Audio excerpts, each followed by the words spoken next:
Assalamualaikum warahmatullahi wabarakatuh. Video ini dibuat untuk memenuhi tugas mata kuliah perkembangan peserta didik yang diampu oleh Ibu Okta. Sebelumnya, perkenalkan anggota kelompok kami ada 4. Yang pertama, ada Reza Putra Dinata dengan NIM 1102422080. Kemudian ada saya sendiri, Nadia Putri Ardelia dengan NIM 1104222090. Kemudian ada Galang Satria dengan NIM 1102422091. Dan yang terakhir ada Saumi Novita dengan NIM 1102422096. Untuk topik di video ini yaitu perkembangan bahasa. Langsung aja kita ke videonya. Untuk topik yang pertama yaitu kemampuan bawaan berbahasa. Nah, di sini ada tokoh bernama Chomsky yang berpendapat kalau bahasa itu bisa dikuasai oleh manusia. Nah, pendapatnya ini tuh didasarkan oleh asumsi, yaitu yang pertama, perilaku berbahasa adalah sesuatu yang diturunkan, yaitu genetik.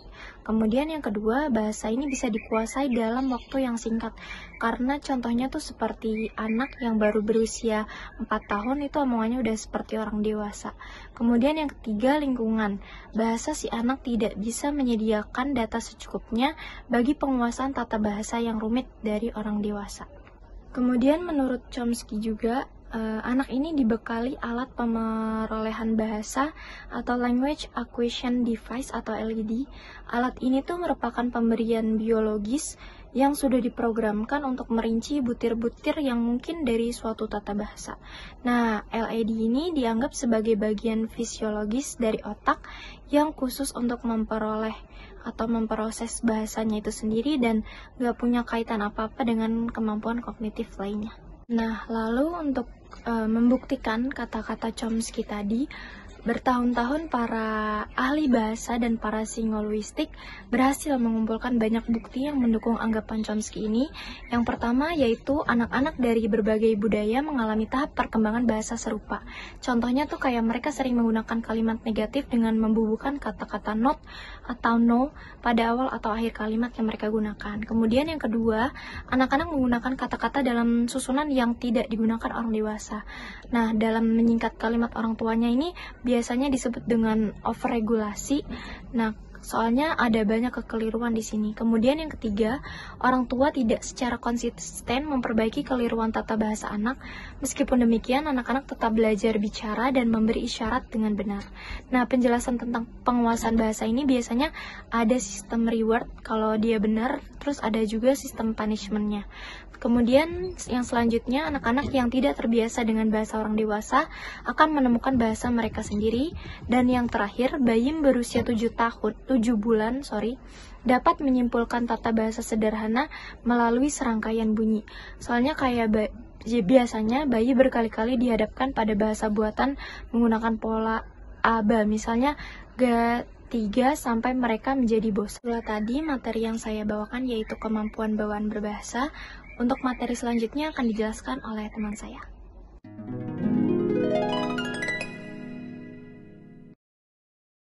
Nah, untuk melihat perkembangan bahasa di masa bayi dapat dilakukan dengan cara 1. Mengenali bunyi bahasa. Nah, lama sebelum memulai mempelajari kata-kata, bayi dapat mengenali perbedaan yang halus di antara bunyi-bunyi bahasa. Nah, yang kedua ada celotehan dan vokalisasi lain. Nah, jauh sebelum bayi mampu menyuarakan kata-kata baku, mereka sudah mampu berbagai vokalisasi. Selama 1 tahun pertama kehidupan bayi, mereka mampu membuat bunyi melalui urutan berikut. Nah, pertama, menangis. Bayi sudah dapat menangis di saat kelahirannya. Tangisan dapat mengindikasikan kondisi gelisah maupun kondisi-kondisi lainnya. Nah, ada juga celoteh. Nah, di pertengahan tahun pertama kehidupannya, bayi berceloteh, yaitu mereka menghasilkan rangkaian kombinasi konsona vokal seperti ba gitu. Nah, yang ketiga itu ada bahasa tubuh. Nah, bayi mulai menggunakan bahasa tubuh seperti memperlihatkan atau menunjukkan ke arah sesuatu di sekitar usia 8 hingga 12 bulan. Nah, mereka dapat melambaikan tangan tanda pamit dan menganggukkan kepala untuk mengisyaratkan kata ya. Nah, yang keempat ada kata-kata pertama. Sejak usia 5 bulan, bayi sudah mengenali namanya sendiri ketika ada yang menyebutnya Pada umumnya, bayi memahami sekitar 50 kata di usia 13 bulan. Namun, mereka tidak dapat mengucapkan kebanyakan kata itu sampai sekitar usia 18 bulan. Nah, yang kelima itu ada ungkapan 2 kata. Ketika usia 18 sampai 24 bulan, anak-anak biasanya mengucapkan ungkapan yang terdiri dari 2 kata. Nah, contohnya dengan mengidentifikasikan suatu seperti lihat kucing atau menunjukkan lokasi barang seperti buku itu. Nah, yang keenam itu ada pengaruh faktor biologis. Kemampuan berbicara, memahami bahasa melibatkan peralatan vokal tertentu dan juga sistem saraf dengan kemampuan tertentu. Sistem saraf dan peralatan vokal yang dimiliki oleh leluhur manusia telah mengalami perubahan selama ratusan ribu dan jutaan tahun.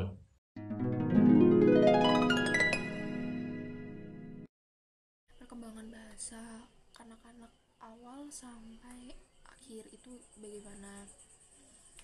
Sebelumnya teman-teman tahu nggak yang dimaksud dengan perkembangan bahasa awal itu yang seperti apa?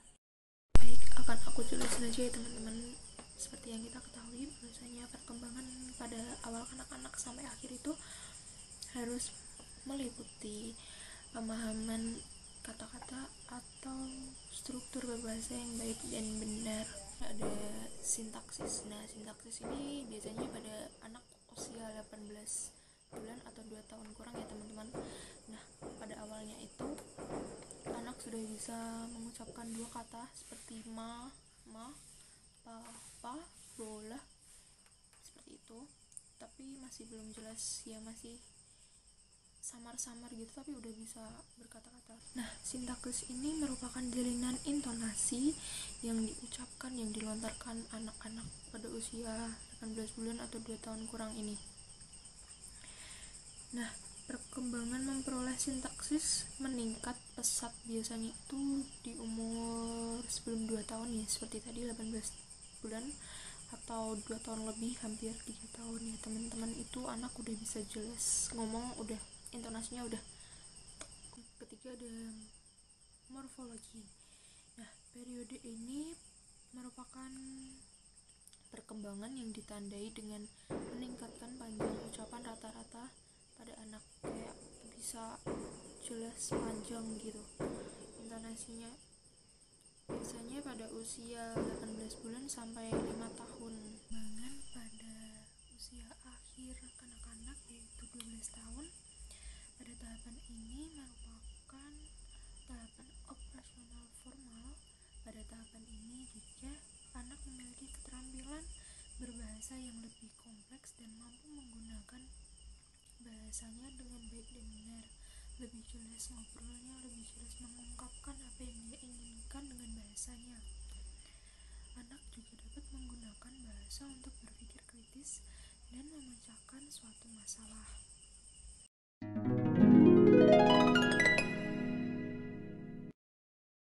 Seperti yang sudah dijelaskan oleh teman-teman saya sebelumnya mengenai perkembangan bahasa yang terjadi pada manusia. Nah, tentunya dong setiap manusia itu mengalami perkembangan bahasa yang berbeda antara satu dengan yang lainnya. Perbedaan itu dapat disebabkan oleh berbagai faktor yang mempengaruhinya. Bahasa juga menjadi hal yang sangat penting dikarenakan ketika kita menggunakan bahasa, tentu kita dapat berkomunikasi dan berinteraksi dengan orang lain, dan juga bahasa ini menjadi sarana untuk berpikir yang digunakan oleh manusia. Nah, teman-teman, kita kan sudah menyimak mengenai perkembangan bahasa yang terjadi pada manusia dari masa bayi hingga masa kanak-kanak pertengahan dan akhir. Sekarang kita akan membahas tentang perkembangan bahasa di masa dewasa akhir. Seperti yang sudah kita ketahui bersama, bahwasanya ketika manusia menginjak usia dewasa akhir, tentunya akan mengalami perkembangan bahasa yang cukup signifikan dan memiliki kemampuan bahasa yang cukup optimal, serta memiliki kosakata yang sudah banyak. Masa dewasa akhir ini sering disebut juga masa paling depan dalam rentang hidup seseorang, di mana masa ini dapat dikarenakan masa yang beranjak jauh dari kehidupan atau masa sebelumnya. Proses perubahan yang dialami oleh manusia di masa itu dapat dilihat dari perubahan fisik dan perubahan psikis pada seseorang. Nah, menurut buku Psikologi Pendidikan karya Dr. Mardiano MPD yang saya baca, kemampuan berbahasa setiap manusia dapat beriringan dengan pertumbuhan usia seseorang. Hal ini bila keadaan pada setiap individu berjalan normal tanpa adanya hambatan atau gangguan. Tentunya ketika kita menginjak usia lansia atau usia tua akan mengalami penurunan kemampuan berbahasa yang dimilikinya.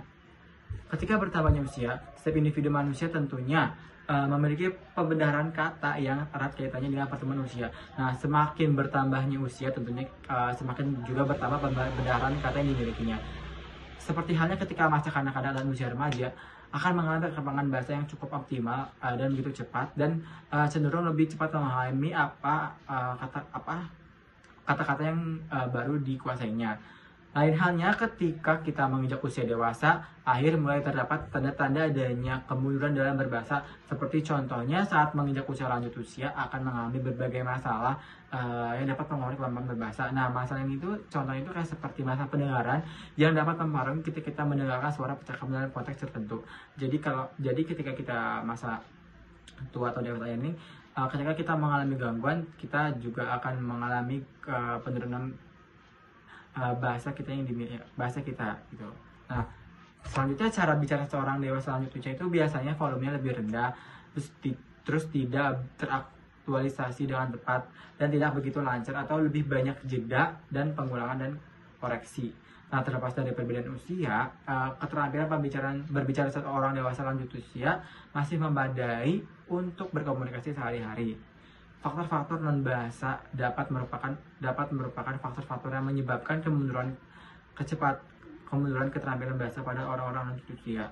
Nah, selanjutnya itu menurunnya kecepatan dalam pemrosesan informasi dan menurunnya word memory khususnya dalam pemrosesan informasi di dalam pikiran ketika melakukan pemrosesan. Cenderung berkontribusi terhadap kurangnya efisiensi berbahasa pada orang-orang lanjut usia.